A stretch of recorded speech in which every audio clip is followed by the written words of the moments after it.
Jangan lupa untuk subscribe YouTube channel Metro TV News dan nyalakan notifikasinya. Dan untuk membahas terkait seberapa besar hasil otopsi bisa mengungkap penyebab kematian seseorang, kami terhubung dengan Andriani, dokter spesialis forensik dan mediko legal. Selamat siang, Dok. Terima kasih sudah bergabung di Newsline. Dok, iya, ini pertanyaan semua orang saya yakin ya, keluarga juga terutama. Ini meragukan hasil otopsi awal yang menyebut kematian Brigadir J adalah luka tembak dan akhirnya meminta otopsi ulang. Dari pengalaman Anda sebagai dokter forensik, apakah hal ini memang bisa dilakukan mengingat rentang waktu sudah lama, cukup lama, 1 minggu? Dokter, silakan.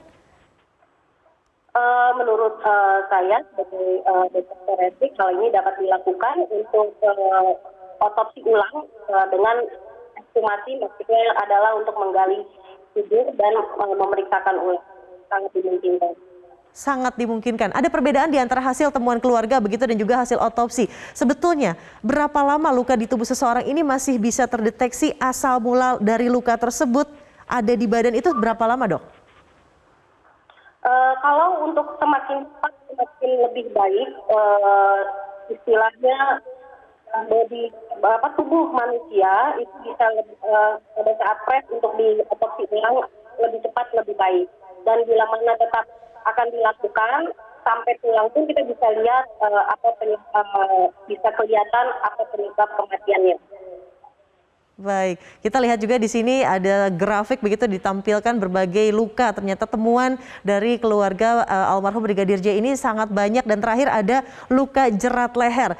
Secara ilmiah apakah memang memungkinkan bila luka tembak itu akan menimbulkan luka di vena dan langsung akhirnya terlihat ada seperti jeratan di leher atau memang itu luka seperti jeratan di leher, Dok? Kalau dengan luka tembak dan luka jeratan jelas berbeda.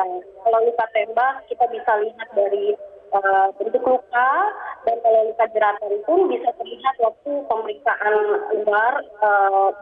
Yang jelas kalau luka tembak pasti ada luka masuknya.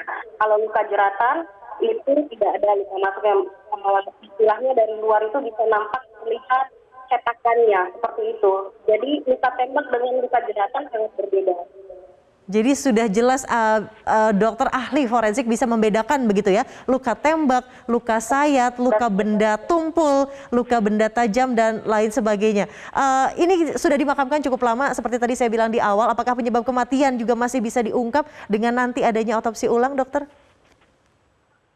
Ini kurang lebih yang saya ikuti beritanya 14 hari, yang pasti untuk menentukan sebab kematiannya dengan melihat dari hasil yang pertama, otopsi ulang otopsi awal dan otopsi yang kedua itu bisa dapat dimungkinkan untuk ketemu sebab kematiannya. Baik, dokter, ketika nanti ya silakan dilanjutkan terlebih dahulu. Dengan tetap melakukan di kami itu istilahnya sama seperti yang kemarin sudah dibicarakan di media mengenai criminal scientific investigation, dengan diambilkan sampel-sampel yang ada di dalam tubuh melalui patologi anatomi, dan juga bisa melakukan pengambilan toksikologi, pemeriksaan DNA, pemeriksaan balistik dan lain sebagainya. Jadi harus didukung dengan hal-hal yang akurat sebagai penunjang untuk dapat menentukan sebab kematian dari jenazah tersebut. Baik, akurasi hasil pemeriksaan forensik apakah bisa dipengaruhi dengan proses pembusukan jenazah yang memang sudah terjadi? Tadi kita mengikuti bersama kurang lebih 10 hari terakhir, ini bagaimana akurasinya, dokter? Akurasinya untuk proses pembusukan lanjut memang ada untuk hal tersebut. Namun kan bisa didukung dengan hasil-hasil penunjang tersebut untuk mendapatkannya, kemungkinan besar masih bisa didapatkan, dan mudah-mudahan tidak terlalu lama juga untuk diperiksa ulang seperti itu. Ya, logika sederhananya lebih cepat lebih baik begitu. Dokter Andriani, katakanlah memang nanti Anda begitu yang akan memeriksa ulang kembali otopsi ulang ini. Apakah Anda tetap membutuhkan data dari dokter forensik sebelumnya yang memeriksa di awal atau seperti apa?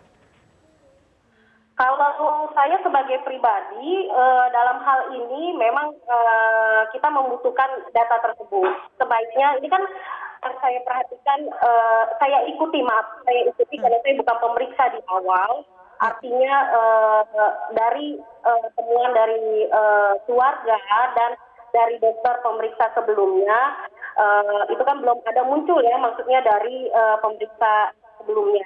Sehingga kalau saya pribadi bila mana akan melakukan otopsi ulang tanpa ada info dari yang sebelumnya, untuk supaya lebih akuntabel bisa dilakukan bila mana sudah diikuti dengan prosedur-prosedur yang sudah diberitahukan kepada keluarga, seperti itu. Baik, bila memang nanti dilakukan otopsi ulang keterlibatan keluarga, seperti pemberian sampel atau dan sebagainya, apakah tetap diperlukan, Dok?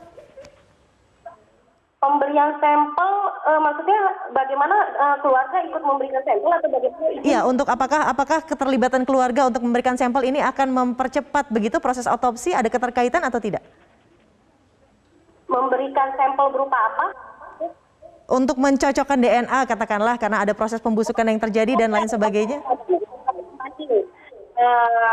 Bisa lebih memang harus ada pembanding dari keluarga salah satunya.